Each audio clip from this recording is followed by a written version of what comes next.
여러분 많이 보셨죠? 사실 AI가 최근에 이제 많이 유명해진 그 이유는 어떻게 보면 요 이세돌의 그 알파고와의 어떤 접전 그 부분에서 이제 많이 유명해졌어요. 근데 원래 그 이세돌이 알파고 이 이슈가 일어나기 전에 이미 AI 동네에서는 아니면 이 AI가 연구 동네, 그러니까 아카데믹 동네에서 많이 이슈가 되어 왔습니다. 그러다가 그 실질적으로 알파고 때 보다 대중화됐다라고 보시면 됩니다. 그래서 폭발적으로 AI, 인공지능이 이제 인기몰이를 하게 됐죠. 근데 그 전에도 이미 많은 분야에서 AI가 이제 중요한 어떤 학문 분야 아니면 중요한 기술로 여겨지기 시작했습니다. 그러면 이제 제가 이 슬라이드는 뭐냐면은 그 원래 인공지능이 그러면 인공지능이 뭐냐라는 거예요. 그래서 인공지능의 데피니션을 이제 제가 들고 온 건데요. 사실은 인공지능의 정의에 대해서는 뭐라고 얘기할 수 있습니까?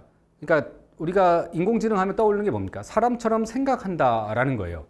근데 사람처럼 생각한다라는 것만 인공지능이 아니고 원래 그 인공지능이라 하는 것은 크게 네 가지 영역으로 나뉘어집니다. 근데 이 네 가지도 하나하나도 다 인공지능이라고 얘기를 할 수 있어요. 그래서 보시면은 요 가운데로 이렇게 쭉 나뉘어서 요 위 아래로 보면 여긴 약간 형이 상학적인 거고 여긴 형이 하학적이라고 보시면 되는데 요거는 뭐냐면 thinking에 대한 겁니다. 요 부분은 thinking 생각에 대한 거고 여기는 어떤 acting에 대한 겁니다. acting 그러니까 행동한다는 거예요. 그래서 윗부분은 생각하는 거에 대한 거고 밑에는 움직인다는 것에 대한 겁니다. 그리고 요 가운데 축으로 나뉘면 가운데 축은 하나는 이쪽은 휴먼처럼 한다는 거고요. 또 하나 이쪽 축은 뭐냐면요. 흥미롭게 사람만이 할 수 있는 것 중에 하나가 뭐냐면 이성이라는 거예요. 이성. 그러니까 rationally.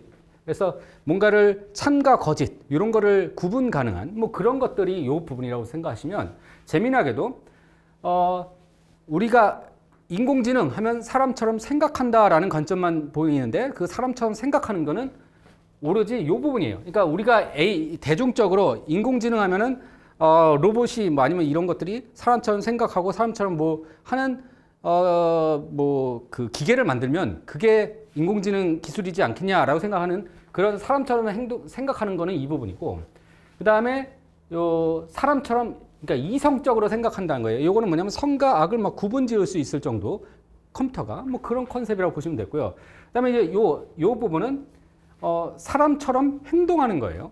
그래서 사람처럼 행동한다. 그 다음에 이 마지막 거는 이성적으로 행동한다라는 건데 요건 이제 뭐냐면 좀 복잡합니다. 그러니까 그 옳지 않은 길이지만 내가 피해를 볼 것 같으면 그러니까 행동을 하게 하는 뭐 이런 것들이 이 rationally acting이에요. 근데 잘 보시면 기계들 그러니까 터미네이터나 이런 것들이 이런 컨셉이라고 보시면 되는데 재밌는 거는 우리가 실질적으로 우리가 살고 있는 이 세상에서 만들어지고 있는 그래 아니면 구현되고 있는 현재 가능한 AI 기술은 네 가지 네 가지 정의들 중에서 오로지 요거 하나입니다. acting humanly. 사실은 인간처럼 생각한다라고 하지만 아직까지 인간처럼 생각하는 AI 기술은 없어요. 그러니까 만들어지지 않았습니다. 지금까지 만들어진 AI라는 거는 인간처럼 행동하는 거예요. 무슨 말이냐면 바둑 두는 것도 인간이 하는 행동이지 생각을 인간처럼 생각해서 바둑을 두는 게 아니거든요. 그리고 그 머신러닝이라고 이제 기계학습이라고 하는 것도요. 그렇고 음성인식, 내추럴 랭귀지 프로세싱, 그다음에 로봇 이런 것들도 다 뭐냐면은 문을 사람처럼 그러니까 어떤 로봇은 문을 엽니다. 근데 이 문을 당겨서 여는 문이면 당겨서 여는 거는 어떤 학습을 통해서 AI처럼 사람이 문을 열잖아요. 동물들은 물론 침팬지도 문을 열긴 하지만 대다수의 동물들은 문을 못 엽니다. 문이 있을 때. 그렇죠? 근데 로봇에다 그런 걸 집어넣으면 로봇이 문을 열 수가 있어요. 근데 흥미로운 건 로봇이 문을 돌려서 여는 문인데 그거를 만약에 옆으로 밀어서 여는 문이면 그런 로봇은 아까 손잡이를 잡고 열어야 되는 로봇인 경우에는 그러한 경우에는 그 아까 옆으로 미는 문을 만났을 때는 문을 통과하지 못하고 그 앞에서 계속 실패를 할 겁니다. 이유는 뭐냐면 사람처럼 생각을 하는 게 아니라 사람처럼 행동하는 거고 오로지 손잡이 있는 문만 여는 방법만 학습된 거예요. 그러니까 현재는 지금의 AI는 전적으로 다 이 동네에 한 개 있다라는 것만 알아두시면 될 것 같아요. 참고로 그 알파고가 아무리 뛰어나다고 하더라도 지금 바둑을 두잖아요. 근데 그거보다 바둑 두는 알파고를 장기판에다가 집어넣으면 아무런 역할도 못할 겁니다. 그러니까 그 말은 사람처럼 행동하는 거지 사람처럼 생각하는 건 아니에요. 그래서 현재의 기계학습은 아니면 AI는 요 수준에 머물러 있고 향후에 좀 더 AI가 더 발전하려면 이쪽 영역, 이쪽 영역, 이쪽 영역으로 가야 된다라는 거예요. 아까 말씀드린 세 가지 또 다른 그 AI 정의 그런 부분을 간다라면 아마 가능해질 거다라고 이제 제가 볼 수 있고요. 그럼 이제 간단하게 AI 하면 여러분들은 최근에는 AI 하면 딥러닝 이런 것만 얘기를 하는데 원래 이거 잠깐 백으로 해서 제가 여기 공간이 있으니까 여기다 쓰겠습니다. 원래 AI가 이만큼 큰 공간이 있고요. 아티피셜 인텔리전스가. 그 다음에 이 안에 이만큼이 머신러닝이라는 영역이 있습니다. 그리고 이 안에 이만큼 영역이 이게 딥러닝이라는 부분이 있습니다. 됐습니까? 그래서 이제 사실은 지금 그 방송이나 언론이나 이런 데 아니면 그 여러분들이 뭐 이렇게 접하는 곳에서는 다 딥러닝만 얘기하는데 딥러닝이 마치 AI나 ML과는 머신러닝과 AI랑 별도의 기술인 것처럼 얘기하는데 그것도 틀렸고요. 또 하나는 딥러닝이 마치 AI랑 동급인 것처럼 설명하는데 아니면 딥러닝은 최신 기술이고 ML은 머신러닝은 기존 기술 아니면 AI는 기존 기술인 것처럼 얘기하는데 그것도 틀린 거고요. 그러니까 전적으로 딥러닝은 그 중에 아주 सब셋 작은 부분입니다. 근데 어쨌든 이런 컨셉인데 잘 보시면 AI는 이 전체거든요. 요게 아니라 AI는 딥러닝보다 크거든요. 그래서 실질적으로 딥러닝뿐만 아닌 나머지 부분들도 AI에 속한 이 어떤 거에 있냐면 휴리스틱한. 그래서 뭐냐면 개수를 통해서 움직입니다. 그러니까 잠깐 아까 노드가 이렇게 있으며 만약에 이렇게 세 개가 있다고 칩시다. 이렇게 쭉 가겠죠. 그리고 꼭 언젠가 여기 있어요. 이게 지금 골이에요. 쭉 가는데 얘가 이쪽 라인을 타고 갔을 때 그래서 어쨌든 뭐 여기에 왔다고 칠게요. 여기 하나가 왔으면 얘가 이쪽으로 가는 게 빠를까요? 얘가 이쪽으로 가는 게 빠를까요?는 아직 굉장히 어려운 문제예요. 근데 그거를 기본적인 알고리즘의 어프로치는 뭐냐면 얘네들을 일일이 다 아까 서칭 기법을 통해서 다 비지팅하는 거고 A-스타 알고리즘 같은 거는 뭐냐면 여기까지는 우리가 방문한 거기 때문에 대략적으로 뭐다라는 걸 압니다. 그러니까 되게 디터미스틱하죠. 여기서는 디터미스틱. 근데 여기서부터 여기까지는 지금 방문하지 않은 거지만 아마도 골은 요쯤에 있을 거다라고 추측해서 여기서부터는 휴리스틱을 놓습니다. 휴리스틱. 그래서 여기 휴리스틱이란 뭐냐면 근사치예요. 그러니까 추론. 여기까지는 알려진 정보에 기반한 거고 다음에 잘 모르지만 아마 그러니까 바둑에서도 잘 모르겠기 때문에 이쪽에다 두면은 내가 좀 이길 수 있지 않을까 아니면 이쪽에다 두면은 이길 수 있지 않을까 이런 식으로 두는 거예요. 됐죠? 그런 약간은 찍기 형태로 이렇게 두는 건데 좀 노련하면 좀 더 잘 찍는 거고 뭐 그런 컨셉이라고 보시면 돼요. 그러한 휴리스틱 컨셉이 들어간 게 생각 외로 잘 돈다는 거예요. 이유가 뭐냐면은 그냥 알고리즘릭하게 만들면 이 케이스가 이런 타임 컴플렉시티가 엄청납니다. 이게 엄청납니다. 그래서 뎁스가 좀만 넘어지도 이게 뭐냐면 요 깊이가 좀만 깊어져도 컴퓨터가 슈퍼컴퓨터도 이런 단순 문제를 못 풀어요. 그러니까 요거를 이런 휴리스틱한 컨셉을 조금만 집어넣으면 죄송합니다. 휴리스틱한 컨셉을 조금만 집어넣으면 이 부분은 간단하게 가고요. 여기서부터 여기는 이 깊이가 엄청 깊음에도 불구하고 나는 이 휴리스틱한 컨셉을 써서 그 좋은 어떤 그 노드를 손쉽게 찾아내는 것 같고 이 골에 좀 더 빨리 접근할 수 있도록 만드는. 그래서 이 AI는 사실은 이 휴리스틱 파트가 AI를 영향을 주는 파트입니다. 그래서 그냥 디터미스틱은 알고리즘이고요. 이 알고리즘으로 풀 수 없는 문제, 예를 들어서 이제 굉장히 난해한 문제입니다. 대체로 타임 컴플렉시티가 n 뭐 팩터리얼, 오더 오브 n 뭐 2 to the n 같은 그러니까 이 전산학에서 얘기할 때 굉장히 풀기 어려운 문제라고 얘기하는 것들이 있어요. 이런 문제들을 푸는데 practically 풀어야 돼요. 그럴 때 사용하는 기술 중에 하나가 AI. 왜냐? AI는 꽤 괜찮은 휴리스틱, 근사치 값을 이용해서 추론한다라는 관점입니다. 어드버서리얼 머신러닝입니다. 그래서 요거는 기계학습을 지금 막 그러니까 딥러닝 같은 컨셉이 막 나왔어요. 나오다 보니까 이제 워낙 각광을 받잖아요. 모든 분야에 이제 AI가 막 적용돼요. 근데 지금 기존에는 뭐냐면 AI를 특히 이제 시큐리티 동네에서 AI는 뭐냐면은 시큐리티 문제를 푸는데 도움이 되는 도구였어요. 일종의 도구로 사용됐어요. 과거에는. 무슨 말이냐면, 아까 머리어 디텍션, 그러니까 악성 코드를 탐지하기 위해서 AI 기술, AI에서 클래시피케이션 기술이 사용됐어요. 그렇죠? 그게 이제 기본적이었는데, 지금 뭐냐면, 이 어드버서리얼 머신러닝은 뭐냐면, 보니까 AI가 참 각광을 받다 보니까 AI도 어떻게 보면 시스템이잖아요. 그렇죠? AI도 시스템이에요. AI도 취약점이 있을 수 있다라는 거예요. 그렇죠? 그래서 이제 AI의 취약점을 연구한 분야가 이제 어드버서리얼 머신러닝이라고 보시면 돼요. 그래서 뭐냐면은 제가 좀 이따가 보여드릴 겁니다. 이거 좀 더 자세하게. 그 다음에 또 하나는 프라이버시 프리저빙 머신러닝이라는 컨셉이 있습니다. 그래서 뭐냐면은 기계학습과 만약에 프라이버시를 보장하는 어떤 기술과 엮어지면 어떻겠는가? 무슨 뜻이냐면은 여러분이 만약에 프라이버시를 보장하기 위해서 여러분이 이메일을 누군가한테 보낼 때 이게 누구한테 읽혀지지 말아야 되는 이메일이에요.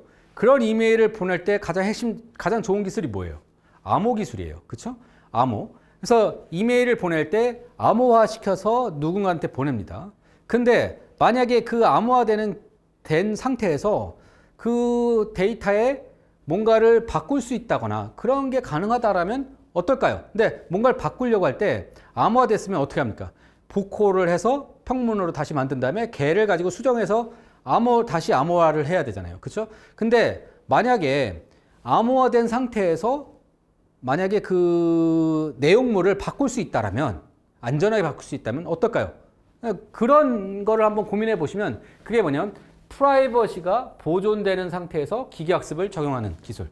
이게 나름 최신입니다. 그래서 이런 것도 한번 보시면 되고요. 그다음에 이제 트랜스퍼 러닝이라는 것도 있습니다. 그래서 요거는 트랜스퍼 러닝은 사실은 AI 시큐리티라기보다는 기계학습에서 연구되는 기술 중에 하나예요. 무슨 말이냐면 A라는 동네가 있습니다.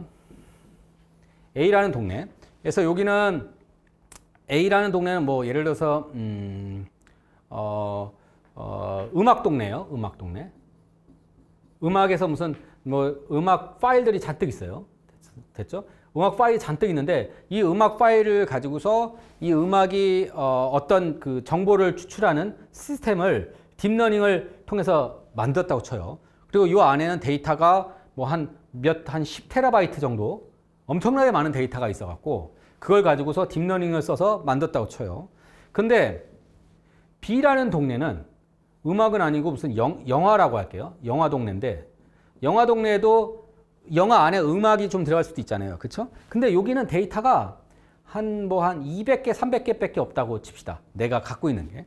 그러면 200개, 300개 가지고 딥러닝을 쓰시면 안 돼요. 그러니까 참고로 딥러닝이나 이런 그 헤비한, 그러니까 최근에 인기 있는 빅데이터 기반 그 학습 AI 기술들은 기본적으로 데이터가 많아야 됩니다. 데이터가 별로 없는데 딥러닝을 썼다거나 그러면은 무조건 안 돌아요. 마치 도는 것처럼 보입니다. 결과가 나오는데 그거는 다 쓸모없는 결과예요. 그러니까 여러분들이 딥러닝을 사용하실 때는 무조건 데이터가 엄청난 양이 확보돼야 돼요. 그런데 만약에 이런 문제도 있잖아요. 나는 영화에다가 뭔가 내가 이쪽에서 음악 동네는 막 나이스한 어떤 결과를 얻어내더라. 근데 딥러닝에서. 근데 영화 동네에도 내가 볼 때 이 데이터나 비슷해 보이는데 나는 200개밖에 없어서 딥러닝을 못 쓴다고 하더라. 전문가들이.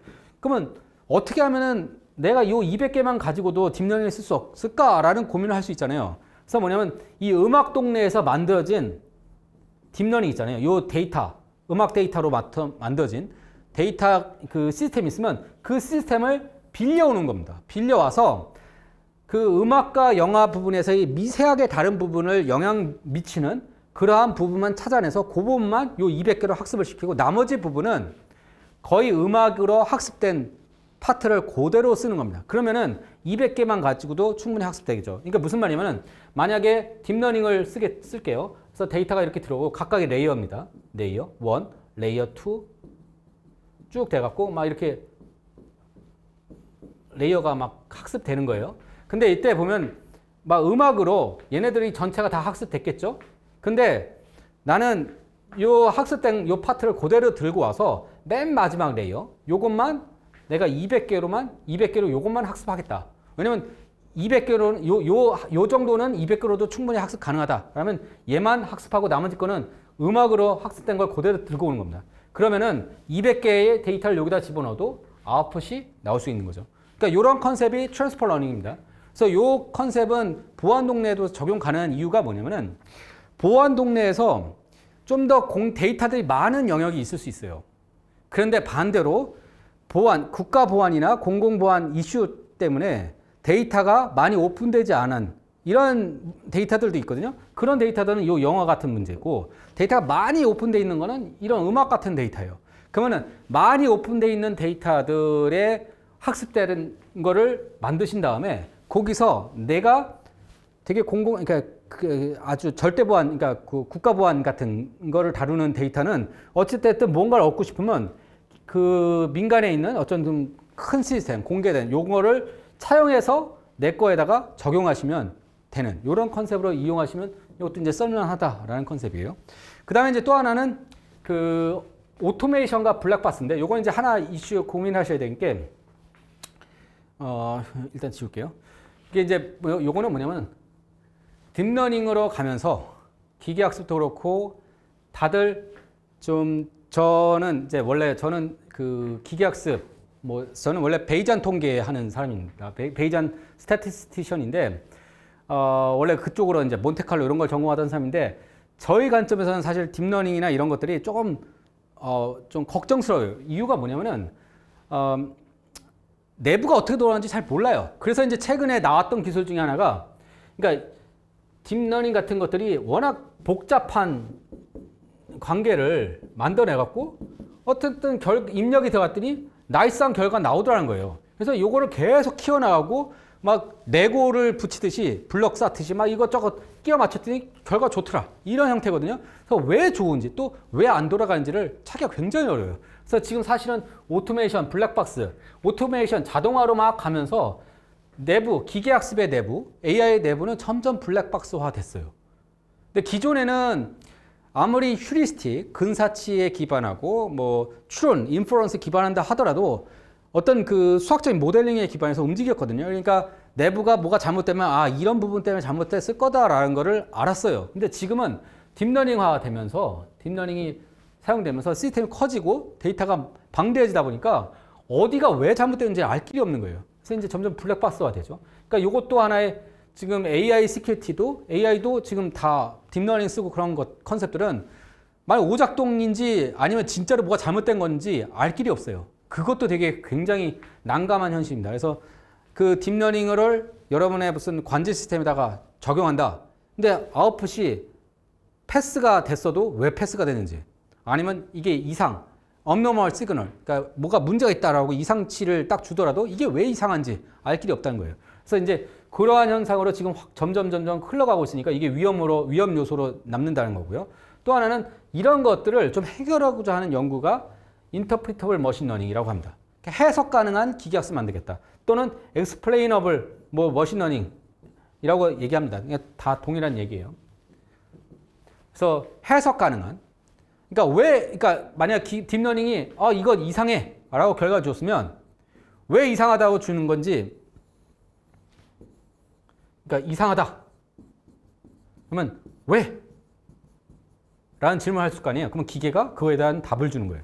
이런 시스템을 만드는 게 바로 Interpretable Machine Learning이 있고 이쪽을 하는 건데 굉장히 어렵습니다. 굉장히 어려워요. 잘 안 돼요, 이거. 근데 어쨌든 이런 게 있고 이제 또 하나는 기계학습이 제가 볼 땐 퍼스널라이즈드.